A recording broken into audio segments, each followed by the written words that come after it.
लेकर आए हैं दिल को जीतने वाली सर्वाइवल थ्रिलर। 45 पैसेंजर्स को ले जा रही एक एयरफोर्स फ्लाइट बर्फीले पहाड़ों के बीच क्रैश हो जाती है। उसके बाद उन 45 पैसेंजर्स का क्या हुआ, कितने लोगों ने सरवाइव किया और कैसे, यही इस मूवी में दिखाया गया है, जो कि 1972 में हुई एक फ्लाइट दुर्घटना पर आधारित है। सोचिए, उस वक्त ना तो आज की टेक्नोलॉजीज थी और ना ही इंटरनेट, मोबाइल वगैरह। इस हालत में, और वो भी ऐसी खतरनाक जगहों पर, इन लोगों ने लगभग 60 दिन सरवाइव किया। जो लोग जिंदा बच गए उन्हें समाज ने क्या दर्जा दिया, ये सब कुछ बताने जा रही है ये हार्ड हिटिंग मूवी, जिसका नाम है सोसाइटी ऑफ द स्नो। पता की बात यह है दोस्तों कि 2023 में रिलीज हुई ये स्पेनिश मूवी ऑस्कर के लिए नॉमिनेट की गई है। बाकी अगर आप चैनल पर नए हो तो सब्सक्राइब जरूर कर दें। मूवी की शुरुआत होती है अक्टूबर 1972 में, जहां एक कॉलेज टीम रग्बी मैच खेल रही होती है। मैच में ये लोग हार जाते हैं, लेकिन ये लोग एकदम कूल होते हैं कि इस बार हार गए तो क्या हुआ, जिंदगी में कभी तो जीतेंगे ही। दरअसल ये इनके कॉलेज का आखिरी साल है और इसके बाद न जाने कौन कहां सेटल हो जाएगा, कुछ नहीं पता।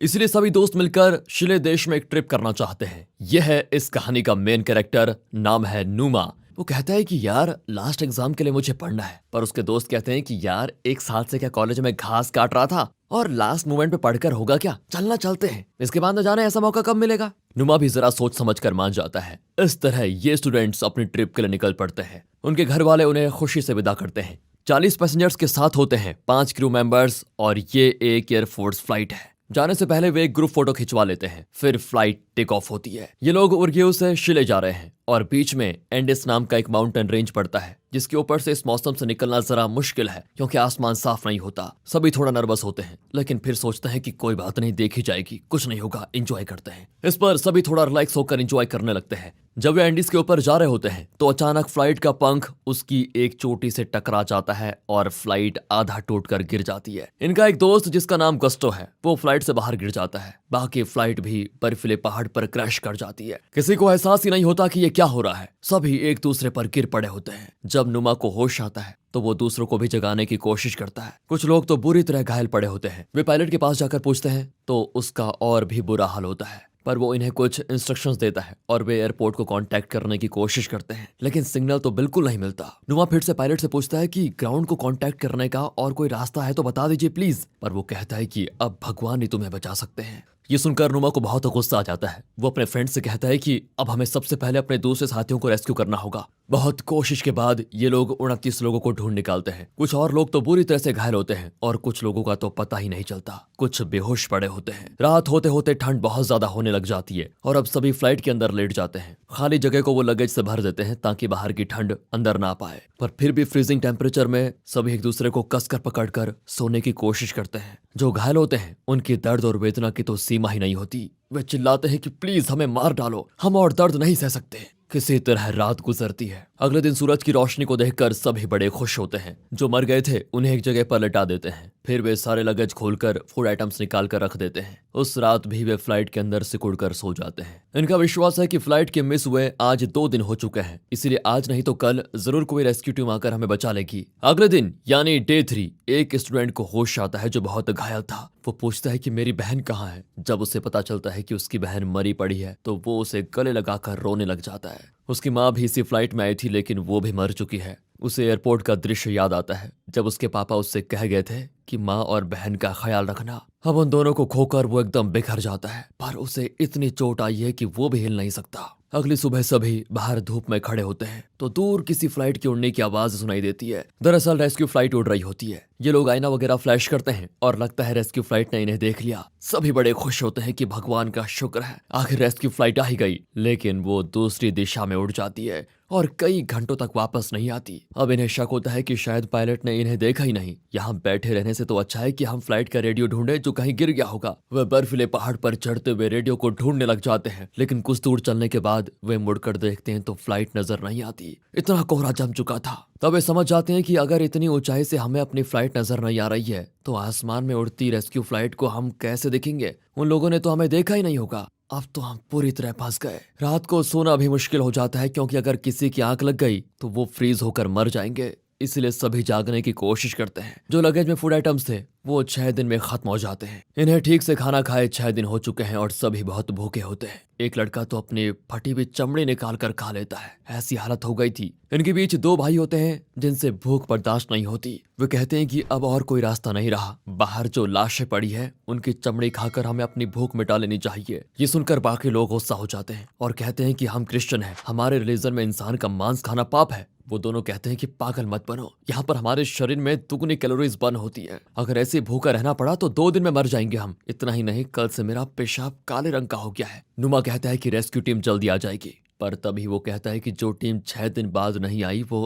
अब क्या आएगी। इस तरह इन दोनों ग्रुप्स की बहस शुरू हो जाती है। इस सिचुएशन में इन्हें सरवाइव करने के लिए क्या करना चाहिए था दोस्तों, सोचकर कमेंट में बता दीजिए। और ध्यान रहे 1972 का वक्त है। एक आदमी तो अपना सिगरेट खाने लग जाता है, अगले दिन भी रेस्क्यू टीम नहीं आती। कुछ और लड़कों का यूरिन भी काले रंग का हो जाता है। अब वे समझ जाते हैं कि वो 2 भाई ठीक कह रहे थे। सभी मिलकर भगवान से माफी मांगते हैं कि हम जो करने जा रहे हैं उसके लिए हमें माफ कर दीजिए। फिर वे एक लाश का मांस काटकर धूप में सुखा देते हैं और फिर उसे कच्चा चबाकर खाने लगते हैं। इस तरह कुछ दिन वे सरवाइव कर लेते हैं। घायल लोग इन्फेक्शन की वजह से एक एक करके मरने लगते हैं। बाकी लोग परेशान होने लग जाते हैं कि अब करें क्या। इसी बीच वे बर्फ में रेडियो को ढूंढ लेते हैं और उसमें बैटरी डालकर उसे चालू करते हैं। रेडियो में न्यूज आती है कि एंडेस पर्वत पर जो फ्लाइट क्रैश हुई थी उसका पता नहीं चल पाया है और ऑफिशियल्स को लगता है कि उस फ्लाइट का एक भी पैसेंजर जिंदा नहीं बचा होगा। इसीलिए सरकार ने रेस्क्यू ऑपरेशन रोक दिया है। जब फरवरी में बर्फ पिघलेगा तभी उन पैसेंजर्स की लाशें निकाली जाएंगी।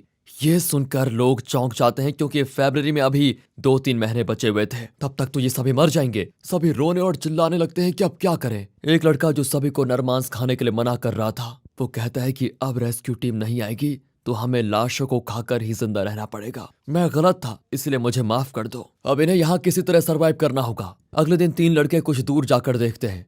वे एक पर्वत की चोटी पर जाकर देखते हैं तो पता चलता है इस इलाके को क्रॉस करने के लिए इन्हें लगभग 7 पहाड़ चढ़ने होंगे और वो भी बर्फीले पहाड़ पर चढ़ना बहुत मुश्किल होता है। इसीलिए वे लौट कर आ रहे होते हैं। तभी बर्फ में उन्हें गस्टो की लाश मिलती है जो फ्लाइट क्रैश के वक्त सबसे पहले नीचे गिर गया था। वे बहुत रोते हैं, फिर किसी तरह वापस आ जाते हैं। वे रियलाइज करते हैं कि जब तक हो सके हमें यहीं पर सर्वाइव करना होगा। इसी बीच नुमा बीमार पड़ जाता है क्योंकि हर रोज फ्रीजिंग टेम्परेचर में इस तरह रहना बहुत ही मुश्किल होता है। कट करके डे 17 को दिखाते हैं। अब तक जो सर्वाइव कर रहे थे अब उन्हें इस जगह की आदत पड़ चुकी है और वे मौत को भी स्वीकार करने लगे थे। इसलिए उन्हें किसी बात की उतनी फिक्र नहीं होती और अब सभी हंसकर बातें कर रहे होते हैं। इनका ये एटीट्यूड आपको पसंद आया हो तो लाइक जरूर कीजिए। लेकिन तभी अचानक बाहर से भारी आवाज आती है और देखते हैं कि एक ग्लेशियर बहुत फोर्स के साथ आता है और इनके टूटे हुए फ्लाइट के अंदर बर्फ बढ़ जाती है। वे बड़ी मुश्किल से बाहर निकलने की कोशिश करते हैं और अपने साथियों को भी निकालने लगते हैं, लेकिन कुछ लोग मर चुके होते हैं। इससे पहले कि वो पूरी तरह बर्फ से निकलते एक और ग्लेशियर आ जाता है और अब वे लगभग एक शव पेटी की तरह उसी फ्लाइट में बंद हो जाते हैं। इस छोटी सी जगह में वे कब तक पड़े रहेंगे ये कोई नहीं जानता था। कई साथी मर चुके थे। इनकी रग्बी टीम का कैप्टन भी मर चुका था।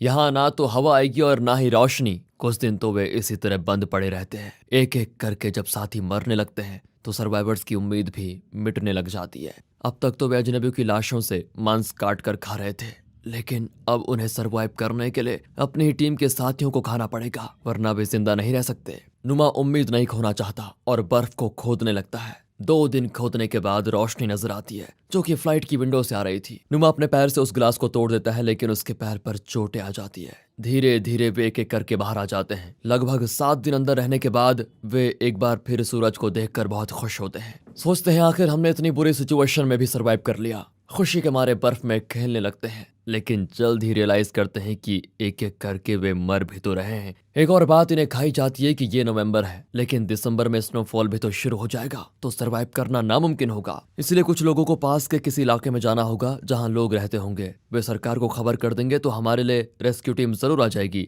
नुमा और उसके 3 फ्रेंड्स जाने का फैसला करते हैं और बाकी लोग वहीं पर रुक जाते हैं। वे कुछ लाशों से मांस काट कर लेकर जाते हैं जो कि 10 दिन चलेगा। कुछ दूर चलते ही नुमा का पैर दुखने लगता है क्योंकि उसके पैर में विंडो का ग्लास चुभा था और वो घाव अब सड़ने लगता है। नुमा कहता है तुम मेरी फिक्र मत करो, आगे बढ़ो, मैं वापस बाकी साथियों के पास चला जाऊंगा।